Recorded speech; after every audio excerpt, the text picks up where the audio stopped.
So the turkey oak, we're just revisiting this because of the fungal infection that's at the base of it, but it's quite good to look from afar just to see the work that the tree surgeons have done and how that's recovering with this year's I reckon flush. they've taken at least 30% of Yeah. the weight off that. Yeah. Yeah.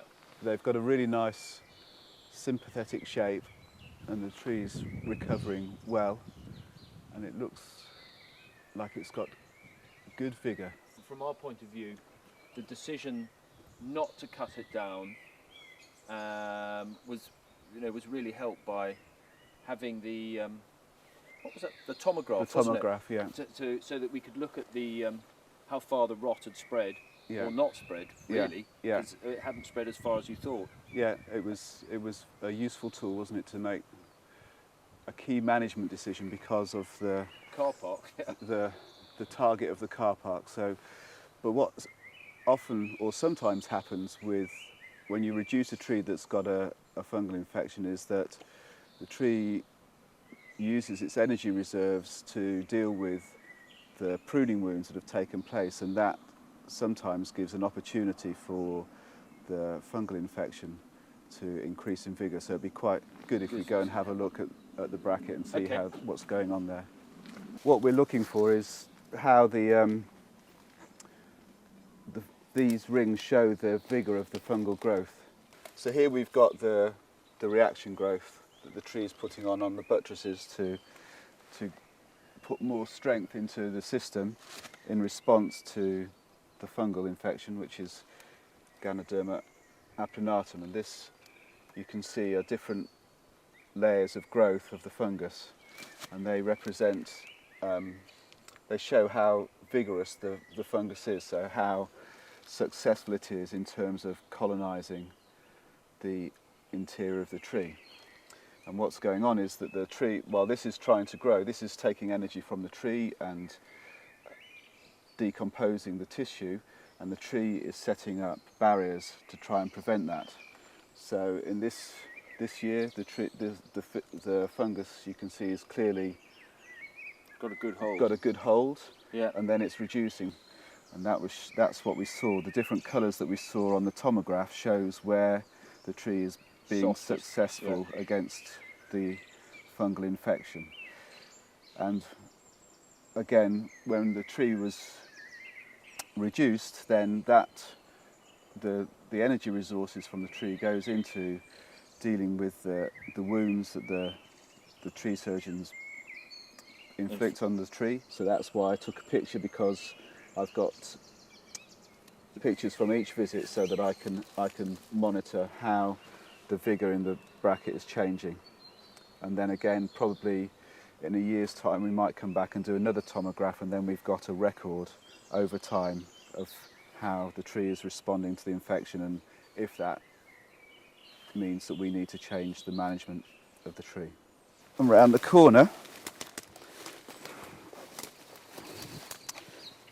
we have Ganoderma aspersum, which is hidden. Oh, the black one. Yeah. And so this fungus actually, even though it's not as, it doesn't prominent, it's actually got a more aggressive decay strategy. And then we saw this on the tomograph, how the decay in this area, what we were concerned about is whether the two areas of decay met, and then how that related to the overall circumference of the tree.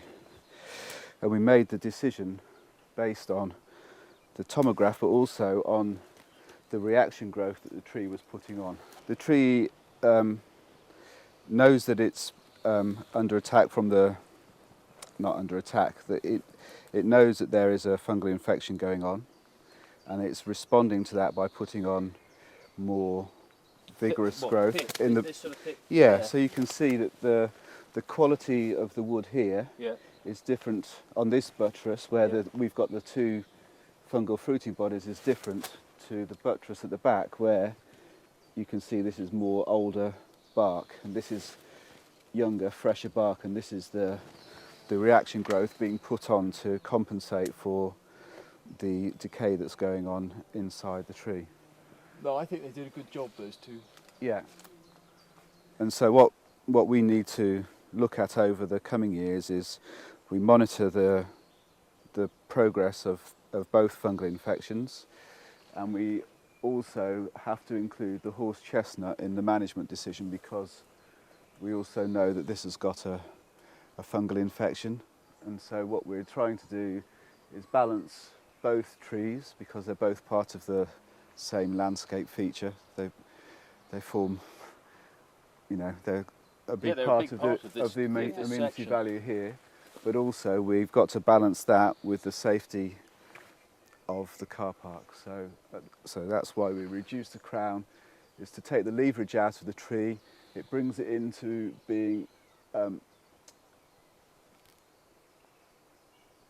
single canopy with the horse chestnut, so it's not open to storm damage as much. It's protected by the hill behind it from northerly winds, which is what we were worried about in terms of it dropping anything onto the car park. So we're addressing both the potential for storm damage, but also the structural integrity of the tree. And I think we've done a good job.